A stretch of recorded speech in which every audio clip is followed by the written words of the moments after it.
What you doing that for? Dude, you had me fired up talking about Alabama and Florida State, man. So Matt, I believe that LSU's toughest opponent next season might be Florida State. I don't know of a better duo along the defensive line better than Braden Fisk and Jared Verse, who, by the way, Cam Wire should probably sue that man for how bad he made him look on national television. Yeah. Matt, here's the thing about football, and I think it's cyclical and things changing in all sports. The three-point shot and NBA and college basketball, Steph Curry, right? How spin rate and exit velocities become a massive thing in the shift in baseball. Matt, I know that how you feel about that, but here's an interesting stat, okay? LSU and other teams beating elite teams like Georgia and Alabama, they're running the ball at 187 yards per game. But I'm supposed to hear Blake Jane Daniels' booty. Holds the ball too long, man.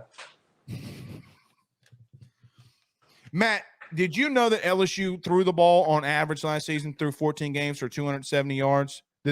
When you hear that number, does that surprise you? Wasn't it to be factually accurate? Wasn't it 269? Oh God, yes, it was 269.3. We're gonna do that tonight. Holds the ball too long. While your dog is licking your elbow. Yeah, I think. See, that is a huge merchandise opportunity for you. Just holds the ball too long. Just right across the shirt. I was actually thinking about just putting a picture of your face on a shirt and saying D's, and on the back say, never mind. That's just weird. I don't. That's just weird. Strange. Now I'm uncomfortable. I have a dog licking my elbow when you talking about D's nuts. I'm not licking, dude. Aren't dogs like they lick like the weirdest thing? Like our dog licks my wife Megan's feet. I'm sure there's an OnlyFans for that somewhere. I'm sure if you go into OnlyFans and type "dog licks feet," it's just scrolling. Oh my God! Yeah, you'll probably hear some of that too. Oh my God! This is going in a direction that's kind of normal, but I never planned for it to get hot start this Wednesday. Hot start. All right, Matt Trent from WBRZ is our guest. Matt, let me start off very quickly. You were out at spring practice. Anything that you noticed specifically when you were out there this past week? I didn't really notice anything, jarring because we can only be out there for the first 20 minutes. It was actually my first practice that I had personally been out there. So I was just season, like this spring, you mean? Yeah. Because they'll obliterate you in the comments if you don't. Yeah. Because I was just trying to get the lay of the land and who was out there, who's doing what and stuff.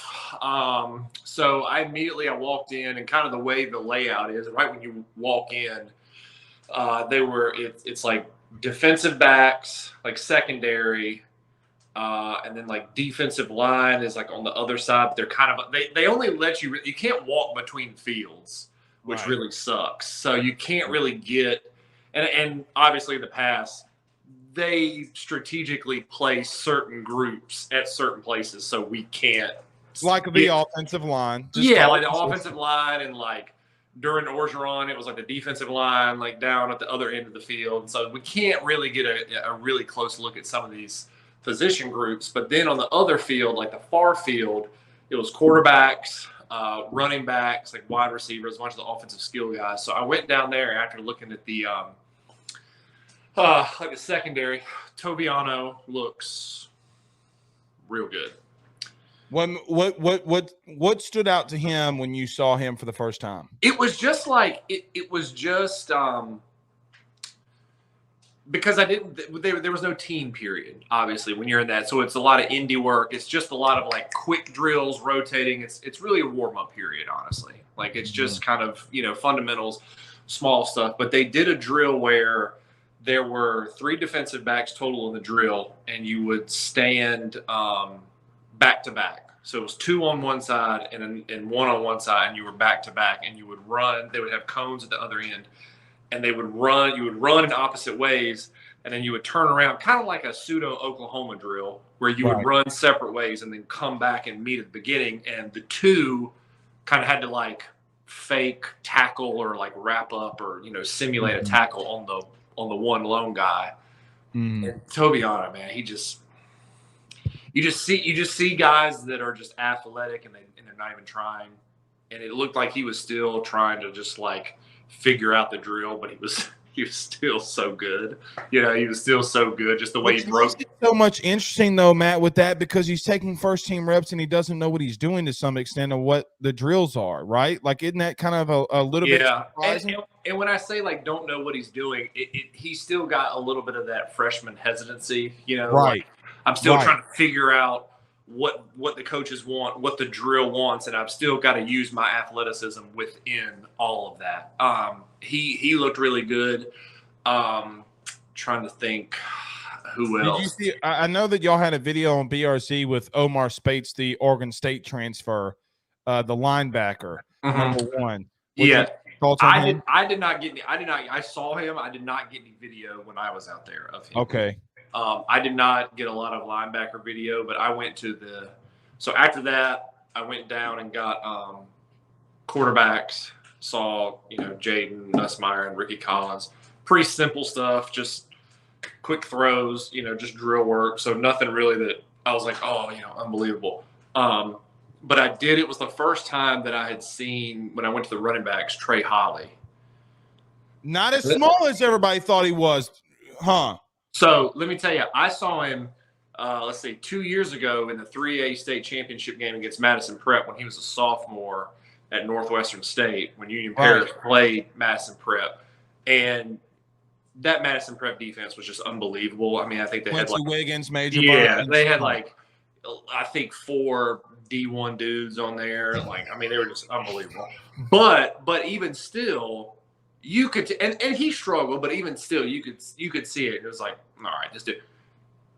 When I tell you he's built like a brick shit house, that's exactly if I could say it on air, that's exactly the term I would use. He's built like a brick Matt, shit you can't curse on a podcast that allows cursing. FCC regulations, Well, let me tell you, he is built like a brick poop house. That's what he's built like. Thank you. Now I only owe Sirius XM $25. Anyway. I will gladly write that check. But he is, and he's huge, and that's that's a position too that's a little light with John Emery out. Armani Goodwin, Brian Kelly said, is not going to be back until they pretty much start fall camp, which is so wild on a hamstring. Yeah, so that's a long time on a hamstring. Yeah, so really it was Noah Kane, Trey Holly, and then I think it was like a walk-on guy. I know. Yeah, you know who, right? Yeah, I know the kid was. So yeah, it was good, man. And then talking to Brian Kelly after. Did you think that your Malik Nabers question would blow up the way that it did?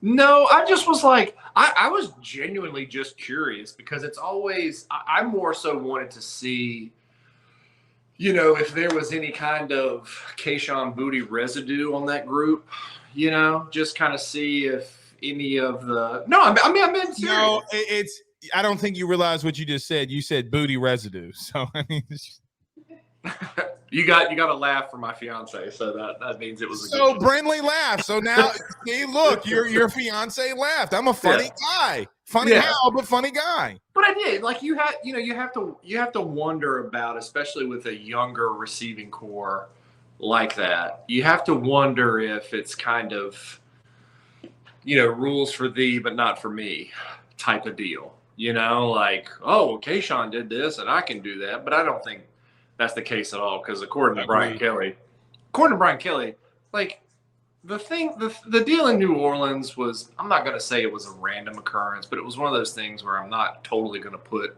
Malik at fault. It's Mardi Gras. You're in a large group of people. It's a wild time. Okay. So I can't really fault you for having a handgun, as crazy as that sounds,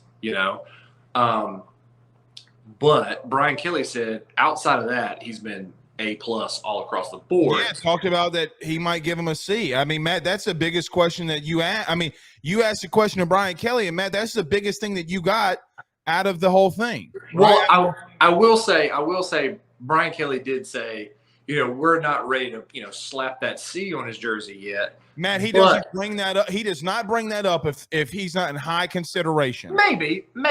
But I think what I got from Brian Kelly is that he's doing it. He just needs to do it consistently. Like, we need to start stacking weeks and then months, and then we can look at you being a captain of this team, leading this offense, being a go-to guy. We need a first down. We need a big play. We need a touchdown in a crucial situation. Malik's our guy. And I think he has all the ability in the world, and I don't see anything outside of this BS stuff in New Orleans with the handgun that would say otherwise. I agree with that. All right, Matt, let's transition really quickly because, what you drinking there? Some wine? It's prune juice. You know that the FCC doesn't fine me for you drinking on the air. Did you know that? They don't? No, they do not. Well, it's prune juice. I'm not drinking on air. Okay. Anywho, Matt, we have a top 5 matchup this weekend in Alex Box. Number 1 LSU versus number 5 Arkansas. Very quickly, here's what I want you to tell me. What's your biggest concerns right now with LSU?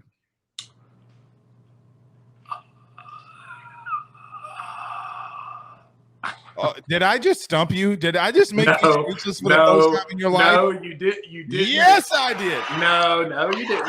No. Yeah, I did. No, you did. You didn't, because I have some, but I don't want to quite go there just yet because I got to see it against SEC competition. But hypothetically, once you see it, let me ask you this. What question do they have to answer for you right now? I mean, I think they answered a lot of questions this weekend against Texas A&M. I think that the front line, the rotation is front line in the SEC. I know everybody is going to go up in arms about Thatcher Hurd, but that was literally his second start against a quality opponent, Texas, and then this one. And he didn't do, halfway horrible. The offense was fantastic. Josh Pearson, who would have thought that Josh Pearson would have stepped up and had the weekend that he had and just mashed ball all over the place, drive it? You did? Oh, yeah, you're that guy? Okay. No, I mean, I said put him in the lineup and put him at 1. But that is the crazy part about this team this year is you've got dudes like Josh Pearson that are chomping at the bit and fighting just to get playing time. Competition breeds success, baby.